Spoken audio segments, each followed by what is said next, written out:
Am I the a-hole for not helping my sister who became homeless just after she gave birth to her and my soon-to-be ex-husband's baby? My sister, 24 female, and I, 26 female, were really close our whole lives. We moved away from our parents together when she was 18 and I was 20. I met my soon-to-be ex-husband here, and we got married. My sister stayed close and we spent a lot of time together. Then a few months ago, I learned my sister was pregnant, and my husband was the father. I ended my marriage to him immediately and told my sister I wanted nothing more to do with her and that she was on her own. I had some of her stuff at my place and left it at my ex's place for her. For the rest of the pregnancy, they were living together. Then after the baby was born, he wouldn't let her back in. She called our parents from the hospital and told them she had nowhere to go, that he was looking for custody, didn't want her back, and I wasn't answering her calls. My parents called me, and after they explained what was going on, I told them it wasn't my problem. They tried to argue, but I wasn't having any of it. She got a place at a shelter for single parents, and she's still there several weeks later. With a custody dispute, she can't move back to our parents, and I am still refusing to help her out. My parents are angry because I won't even take her calls or reply to any of the messages she sent. I actually blocked her because I knew she wouldn't stop. My parents don't know that part. They're telling me I should be ashamed of myself for turning my back on her and the baby. I told my parents I owe her and the baby nothing. I also told them it was just a shame she didn't choke on his junk while they were sleeping together behind my back. My parents called me disgusting for leaving them homeless and said that I have room and could help. Now for the top comments. Not the a-hole. Blood doesn't equal responsibility. Anyone saying it's not the baby's fault is ridiculous. The responsibility lies on the parents, not the aunt, uncle, grandparents, strangers, etc. The dad is a bum. The mom is a bum. Grandparents should be sending her money to get into a hotel. Also, since she's homeless, she needs to go home to her parents. Custody battle or not, she's gonna lose the kid because she doesn't have a stable home for the kid. Why suffer in a shelter until then? Consequences of one's actions. If OP's parents don't want to take responsibility for their daughter and grandchild, that child will 100% end up in the ex's custody because the mother can't provide a permanent address that isn't a shelter. Say OP did house her sister in Nibbling. Does the sister get the bigger bedroom because of the baby? And what about baby expenses and childcare? Is OP supposed to do that too because her sister is tired from taking care of a newborn? That baby might be innocent, but neither it nor its birth mom is OP's responsibility. Not the a-hole. You're in a no-win situation. Your family betrayed you. Your parents don't have your back. I'd go very low contact at the moment. Write an email today saying everything you want to say, why you're hurt, and how there's no easy solution and why your relationship has changed. But don't send it. Get as much sleep as you can tonight. Look back over the email tomorrow morning, and if you still feel the same, send it. Not the a-hole. Good job standing your ground and having boundaries. Your sister will figure her stuff out eventually, but that's not your concern. Your parents are on thin ice for trying to force you to help that backstabber. So far, my parents act like I'm supposed to care more about what she's going through than what she put me through, and that won't be happening. Ask your father how he would feel if his brother slept with his wife, got her pregnant, and then they moved in together. Or your mom, if her sister did the same. Ask them to explain it to each other on the phone with you, and if you like their answers, then you will take her call. But of course you never will. Do not take her call. Better yet, OP, ask your father which one of you guys are actually your uncle's kid, because their reaction is very telling. Next story. Am I the a-hole for not trying to make a relationship with my bio dad or his younger kids work after he came back into mine and my sister's life? I, 16 male, was raised by my maternal grandparents along with my sister, 14 female. Our mom died when my sister was 6 months old and our bio dad took off. Our grandparents took us in and have been raising us ever since. I never really thought about my bio dad. I knew he existed, and I knew he left right after mom died. He didn't even stick around for her funeral, but I never felt like I was missing something by not having him in my life. My sister was more curious than me for sure, but she didn't feel like she wanted him to come back either. Her curiosity was more about why. Our grandparents told us that before Mom died, he had been a pretty devoted dad to us and husband to her.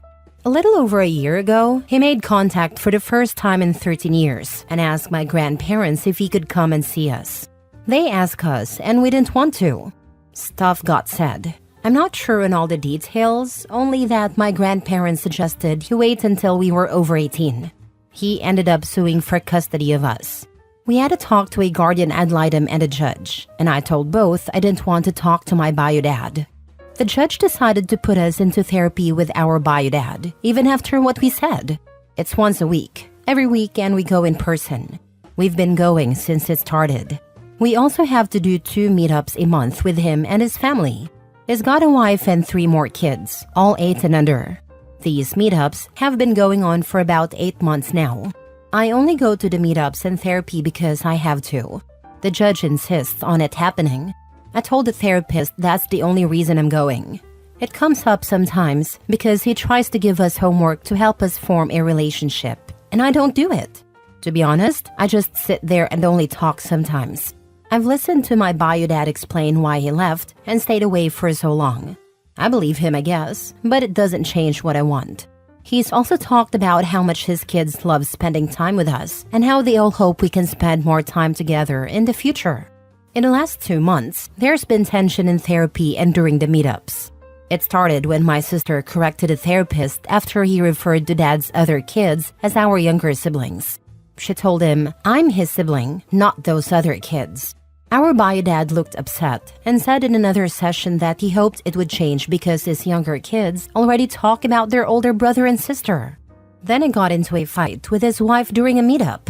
She was trying to blame my grandparents for us not spending time with them sooner, and I told her we hadn't wanted to meet him when he reached out. She then tried to blame my grandparents for how I felt. She defended her opinion, saying it was in our best interest. I told her to mind her own business and that she had nothing to do with me or my sister. She didn't like it, and my bio dad didn't like it. I refused to apologize because I believe what I said. In therapy, my bio dad said he'd like more time with us and was hoping the judge would make that happen next time. I said I didn't want to and told him the only reason I'm doing any of this is because the judge is making me. I told him I don't want to be a part of his family or make a relationship work. My sister said she feels the same and doesn't want to keep in touch with his other kids, which she had mentioned in therapy and during meetups. I said I felt the same. My bio dad said he felt really disappointed that we wouldn't give him a chance, and he sort of begged us to at least give his kids the sibling relationship they wanted. When we didn't say anything to that, the tension got worse. The therapist told us we should try to make things work, because most people don't try as hard as he does to make up for past mistakes. It's not that I hate him, I just really don't care. My grandparents have us seeing therapists of our own too. I don't hate that therapy. But all of this with bio dad isn't what I want. Am I the a-hole for that? Not the a-hole. First of all, it sounds like you've been through a lot. Being raised by your grandparents after your mom passed and your dad left is a huge emotional burden for anyone, and it makes total sense that you wouldn't just want to jump into a relationship with someone who walked away without a second thought for so long. It's not about hating your bio dad. It's about having your own space to heal and your own boundaries. Thank you so much. I'm glad people can see it's not about hating him. I know a lot of times people assume that's the reason. Therapy with my therapist has been way better than the forced therapy with my bio dad and my sister. It's really pointless, but I know I can make the judge change his mind. I'll keep dealing until it changes. Congratulations, OP, for standing your ground. Your maturity level and the way you communicate with clarity are wonderful. Kudos to your grandparents. Now the other adults, the judge, bio dad, his wife, are dumb as dirt. Not validating you and your sister's feelings and trying to force a relationship using guilt and fear is BS. Continue your path. Your 18th birthday will happen soon. You'll be able to walk away. Best gift ever. Maybe even before, but I don't think the judge will give up before then, which sucks. But I'll be 18 eventually, and then the judge doesn't get a say in my life anymore. My sister has longer to go until she can make her decision, unfortunately. Next story. Am I the a-hole for not accepting being best man at my niece's wedding because she wants me to enter with my ex-wife? Me, 36, and my ex-wife, 34, were married for 10 years and have been separated, divorced for 4 years, because she cheated on me with one of the interns. This betrayal was a huge blow to me because we had built a future together. Even without children, something I, being sterile, could never provide her, it was never an issue for us until she used it against me. When I caught them in the act, she threw it in my face to justify herself. My whole family knew about the situation and stood by me during the separation. Except for my niece, who was always very attached to both of us, especially my ex-wife. She said I should forgive her. Although it hurt, I couldn't continue the marriage. After the separation, I was able to gradually rebuild my life and even found a new girlfriend, whom I'll call Jane, 32. She has 2 adorable children, John, 14, and Anne, 6, and I love them as if they were my own. 4 months ago, I received an invitation to my niece's wedding, which I promptly accepted until she told me she hoped my ex-wife and I would both be her best man and maid of honor at the wedding. I was shocked and firmly told her that I could not accept the invitation under those terms. I also made it clear that if my ex-wife was involved in that capacity, I wouldn't even attend the wedding or participate in any way. She got upset and broke down crying. Now my family is telling me that I'm being too harsh and should do this for my niece's sake. Even my girlfriend seems to feel guilty and has said it would be okay for just 1 day. However, I don't think it's fair. Am I an idiot? Now for the comments. Info. Is your current partner invited? Not particularly, but when I asked, my niece said that she could go, though she'd prefer that my girlfriend and her 2 children stay with some family friends, who also have kids, during the party, while I stayed with our family, which also included my ex, out of consideration. That was one of the reasons I declined so quickly. You can't avoid your ex being at the wedding, but you definitely don't need to walk in with her. This seems like some strange attempt by your niece to recreate the old family, but it's not appropriate. I think they feel a little nostalgic for how long we were together. Plus, a part of my family didn't like the idea that I was treating my girlfriend's children as if they were my own. If you want to be blunt, ask your niece to invite the man your ex cheated with, if she's so determined to bring the past back. Hard no to this offer.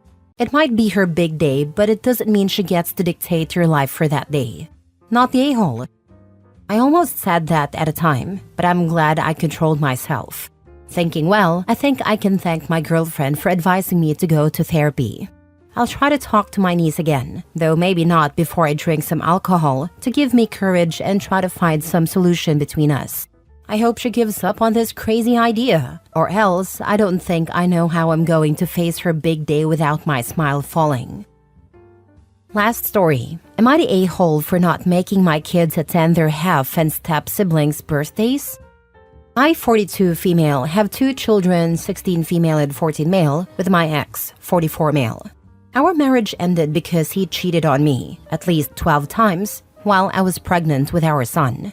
More than likely, he was unfaithful throughout our relationship and marriage. But I know for sure about those instances during my second pregnancy. I told him our marriage was over, and we divorced after our son was born. He married one of the other women he cheated with, but that marriage lasted only a few weeks.